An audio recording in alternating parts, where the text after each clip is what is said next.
በድቅድቅ ጨለማ ውስጥ እግሮች ሁሉ ጌታችን መድኃኒታችን ኢየሱስ ክርስቶስን ለማሰር ይፋጠናሉ። ታዲያ በዚህ አስፈሪ ምሽት ዓለምን ሁሉ የያዘን አምላክ ለመያዝ መሞከር እንዴት ያለ ድፍረት ነው! እስኪ ለአንድ አፍታ ጌታን ለመያዝ ከተሰለፉ ወታደሮች መካከል ራሳችንን እናኑረው። ታዲያ በዚህ ሰዓት ቅዱስ ጴጥሮስ አምላኩን ለመያዝ ስንቀርብ ሰይፉን ከሰገባው ስቦ ጆሮአችንን ሲቆርጥ ምላሻችን ምን ይሆን? መልሰን ሰይፍን መዝበታለን ወይንስ ደማችንን እያዘራን ተቆርጦ የወደቀ ጆሮአችንን ፍለጋን ማስናለን?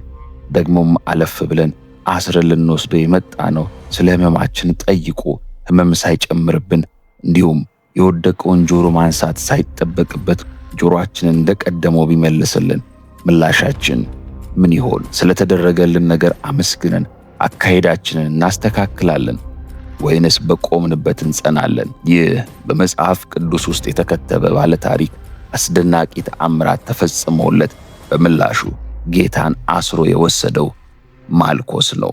ማልኮስ የሊቀ ካህናቱን ግቢ ከሚጠብቁና ከቤተ መቅደስ ጋር የተያያዘ የጸጥታ ሥራን ከሚሰሩ ባሪያዎች አንዱ ነው።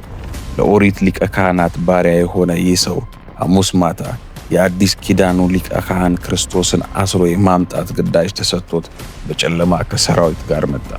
ይህ ወታደር አፍታም ባልቆየው ብዙ ተሳታፊ ባልነበረው ሳይጀመር በቆመው ውጊያ ላይ ጆሮውን ያጣ ብቸኛ ቁስለኛ ሆነ።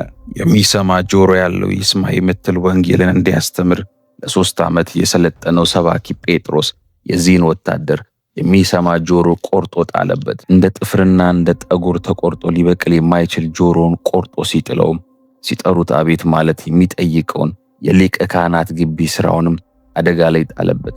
ከመስማት አቅሙ ማነስ በተጨማሪ ይህ ባሪያ ጆሮ መቆረጡ በሚመለከቱ ሕግ አዋቂዎች አይሁድ ዘንድ ሁሉም ሌላ ትርጉም የሚሰጥ ጠባሳ ይሆንበታል። በኦሪት ሕግ መሰረት አንድ ባሪያ ለ6 ዓመታት ከተገዛ በኋላ በ7ኛው ዓመት ነፃ እንዲወጣ መብት ነበረው።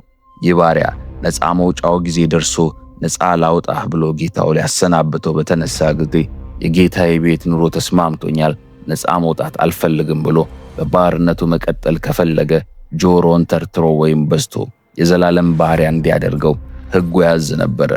በዚህም መሰረት ማልኮስ በሕግ አዋቂዎች ዘንድ ጆሮ ተቆርጦ ቢታይ የሚያስተላልፈው መልእክት ባርነት ይሻለኛል እንዳለ ሆኖ ነው። ጌታችን የዚህም ባሪያ ጆሮ ወዲያው ቢፈውስለትም የዚህ ባሪያ ጆሮ መቆረጥ ታሪክ የሰው ልጅ የባርነት ዘመን የነበረው 6ኛው ሺህ ሲፈጸም ነፃ ሊያወጣው የመጣውን ጌታ አንሰማም ብለው የባርነት ሕይወት ለመኖር ለመረጡ አይሁዶች ምጽአታዊ ተግሳጽን የሚሆን ክስተት ነበረ።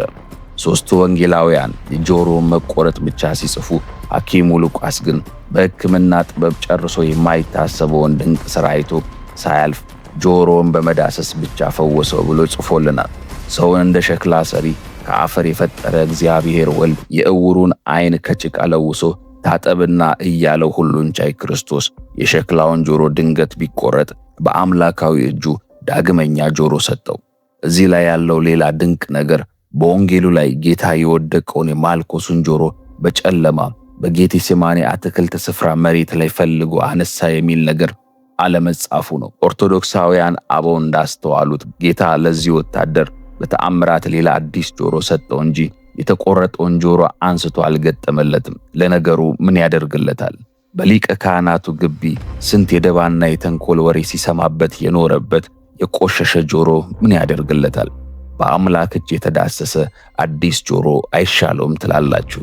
ይህ በክፉ ወሬ ብዛት የቆሸሸ ጆሮአችን ተቀይሮ እንዲህ አይነት አዲስ ጆሮ የሚሰጠን ከሆነ ጴጥሮስ መጥቶ የእኛንም ጆሮ ምን ነው በቆረጠን? በቅዳሴ ላይ ቆመን አቤቱ አንተን ብቻ የሚሰሙ ጆሮች ስጠን ብለን የምንለምነው ለዚህ አይደል? ጆሮውን የተፈወሰው ባለ 3 ጆሮ ማልኮስ ለፈወሰው ጌታ ውለታ ምን መልሶለት ይሆን? ከጌታ እግር ስር ተደፍቶ ማረኝ ብሎ ይሆን? ስለ ጌታ አምላክነት መስክሮ ሰማዕት ሆኖ ይሆን? ቅዱስ ኤፍሬም ሶርያዊው እንዲህ ሲል መልሱን ሰጥቶናል። ማልኮስ ጆሮውን ለፈወሰው ጌታ ውለታውን በማሰር መለሰ። የፈወሰውን ጌታ የኋሊት አስሮ እያዳፋው ይዞ ሄደ። ይደንቃል።